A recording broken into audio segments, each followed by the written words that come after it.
Good morning and welcome to This Week. 2 weeks to go. When I become president. After that ferocious second debate. Not true, Governor Romney. So how much did you cut him Not by? true. Governor, you're the last person who's going to get tough on China. You'll get your chance in a moment. I'm still speaking. The race is close, combative, completely up for grabs.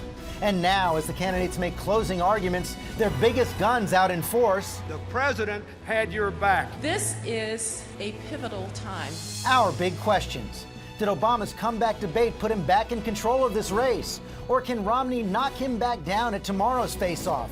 What will be the final twist that determines this race? Our headliners: Chicago Mayor and former White House Chief of Staff Rahm Emanuel and top Romney ally Senator Marco Rubio of Florida. Plus insight and analysis on our Powerhouse Roundtable with Matthew Dowd, Ralph Reed, Van Jones, DNC Chair Debbie Wasserman Schultz, and Greta Van Susteren of Fox News. And we say farewell to George McGovern. The Democratic Party will be a better party because of the reforms that we have carried out. From ABC News, This Week with George Stephanopoulos. It's your voice, your vote. Reporting from ABC News Election Headquarters, George Stephanopoulos. Hello again. Early this morning, we learned that George McGovern, the first senator to oppose the Vietnam War, Democratic nominee for president in 1972, has passed away at the age of 90. We're going to remember him later in the show, but we begin with the race for the White House. Just 16 days to go, and more signs this morning that Mitt Romney's first debate bounce has staying power ahead of tomorrow's third and final debate. So let's get right to our headliners. Florida Senator Marco Rubio and Chicago Mayor Rahm Emanuel, as you know, also served as Chief of Staff to President Obama. And Mayor, let me begin with you. You are down in Florida this morning. Polls now show Mitt Romney ahead in Florida. Even the race in Ohio now has tightened dramatically. And I want to show you this Real Clear Politics electoral map. It shows that Mitt Romney has gone ahead for the first time right now. Are you worried that this race is slipping away? No, I think that it's a very tight race. It's a competitive race. We always knew it was going to be in this place, in the sense that it's coming down to a few states and a few votes, and it's a clear choice between the candidates. One candidate who wants to take us back to the policies that led to the economic near collapse of the Great Recession, who turned his back on the auto industry, and a president who believes by investing in the American people, investing in the middle class, that that's the best way to grow the economy. And George, everybody always knew this was a tight race, and it was going to come down to a few states. And I think that that's where we are today, and that's why every vote counts in these key battleground states. You talked about the choice right there. Since the second debate, Governor Romney has been out on the stump saying that President Obama has no agenda for a second term. Take a look. Don't you think that it's time for him to finally put together a vision of what he'd do in the next 4 years if he were elected? I just think the American people had expected that the President of the United States would be able to describe what he's going to do in the next 4 years, but he can't. He seems to be getting some traction with that argument. Can you counter it, lay out exactly what President Obama would do in a second term? Sure, George, first of all, I think it's pretty clear that I'll make 2 points here. One, after a decade of war, both in Afghanistan and Iraq, the most important thing we have to do now is bring American troops home and battle for America's future economically and strengthen America at home. That's the most important point to be made. And that battle means doing what has been done both through President Clinton to President Obama, investing in the education and training of our workforce, investing in our roads and bridges to make sure that we have the 21st century economy built on a 21st century foundation, not a 20th century foundation. It moves too slow. And then third, investing in our research and development so we can stay competitive with all the new products, all the new technology, and the fundamental research. And then having certainty around our regulatory reform and making sure we have tax fairness where the middle class aren't taking the brunt of the tax system, but actually have a tax system helping them send their kids to college. The most important thing right now for the second term is to do what has worked in the past, investing in America. And if you go to the policies, but here's the thing. There is a contrast here, and we already have the facts. Mitt Romney wants to basically do George Bush's policies and a little more of that.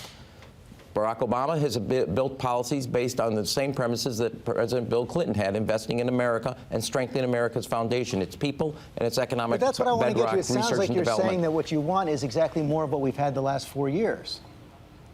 No, it's exactly, well, first of all, George, when the president walked into the Oval Office, we were losing on average 800,000 jobs a month. The economy was shrinking about 8%. That's what was handed off from the Bush economic policies. And since that time, steady progress. An auto industry is saved. A banking system was from near collapse, was making sure now people can get home loans, car loans, and student loans. And what you have now is rather than 800,000 jobs lost, 150,000 on average created, 5 million jobs in the private sector. We're also doing major research and development, both in the medical area, science and technology, but we have to keep that edge because other parts of the world are starting to get competitive. We also have to invest in, as he said, in the basic infrastructure of this country to move our products by both road, airport, bridges. If it runs on runways or roads, we have to upgrade that. And that is how you move an economy forward. And the truth is, Mitt Romney wants to follow a set of policies, George, that we have already seen the results where the middle class lose, and the first time in the last decade where the middle class actually lost their standard of living. That never occurred in a decade ever in American history. But those are the policies, and it's a clear choice of either moving forward or going back to what Let's talk about foreign policy. We're going to expect to see more tomorrow on the attack on our consulate in Benghazi. And in advance, some Republican members of Congress have been pressing the administration to be more forthcoming about what was known about the security situation in Benghazi. There was a letter sent Friday by the chairman of the House Oversight Committee, Darrell Issa, and one of the things he asks is whether based on political concerns or bureaucratic neglect, the actions of this administration contributed to an inadequate and ineffective security posture in Libya as it emerged from civil war. The American people deserve nothing less than a full explanation from this administration about these events, including why the repeated warnings about a worsening security situation appear to have been ignored. And, you know, that was the question the president did not directly answer on Tuesday night. Who rejected the request for more security and why? Yeah, but George, first of all, I've been fortunate in my life to work on both sides of Pennsylvania Avenue. And the President of the United States has ordered an investigation of what happened, who's responsible, and bring them to justice, just like he did Osama bin Laden, al-Awlaki, and the leadership of al-Qaeda. But that's what you have to do in the Oval Office. Now, I've also worked in Congress where you have an oversight responsibility. And with that oversight responsibility comes responsibility. And what Darrell Issa did by releasing names and that entire document of individuals who are working with America put people at risk in Libya. And people around the world will now know that you are at risk if you cooperate with the United States. That office, that chairmanship of that committee, comes with responsibility. And you cannot act reckless with it. Now, we have a foreign policy issue. It's going to be handled, and people that did this will be brought to justice, and how it happened will be investigated so we can never see it again. But the idea that people from day one have been trying to politicize this event, in my view, is absolutely reckless. This is a time for the United States to come. This is a time for the United States to come together, figure out what happened, which is what the commander-in-chief has to do, find out who did it, which is what the commander-in-chief has to demand, and then seek justice, which is he has done repeatedly. And I would warn again, or at least highlight again, when it came to getting Osama bin Laden, Mitt Romney said that shouldn't be a priority of ours, and the president said absolutely different. Finally, Mayor, the New York Times is reporting this morning that Iran has agreed in principle to direct talks over their nuclear program. The White House has said there's no deal, though. President Obama first expressed his willingness to have direct talks when you were chief of staff in the White House. Do you believe Iran is ready now for direct talks, or is this a stalling policy? George, that's a good question. I want to take one step back.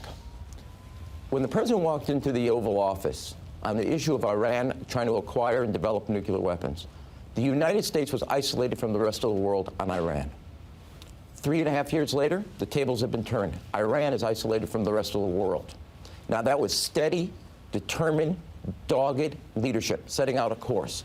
And we now know for a fact, even when some questioned the course, not only have we organized the rest of the world to isolate Iran, we have put in place, and the president's put in place, withering, very tough sanctions that are not only having economic impact and crumbling the economic capacity of Iran, and we've seen the data. In fact, the economy is shrinking and not growing, and it is having a political impact.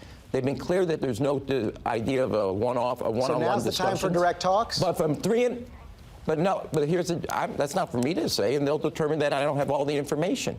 But I do know this, that 3.5 years ago, we were, as a country, the world was criticizing us on Iran Today, the world is criticizing Iran on its attempt to acquire nuclear weapons. That is a direct change. The tables have been turned, and the result of that is because of the steady leadership and the course the president has done in building a coalition and forcing now a set of sanctions that Europe would never have considered 3.5 years ago, to a point that Iran's economy is on its knees. And I will say this, while you say we're going to turn to foreign policy, the most important part of that foreign policy debate tomorrow will be, because I think the most important thing we could do as a country on our foreign policy is strengthen our economy here at home. Okay. It is our leadership abroad that comes from a strong economy. And the economic argument, who's going to make sure that this country is investing in itself after a decade of fighting wars overseas, I think will be sure to bring that peace home. I'm sure you're right. I'm sure we're going to hear that tomorrow night. Mayor Emanuel, thanks very much for your time this morning.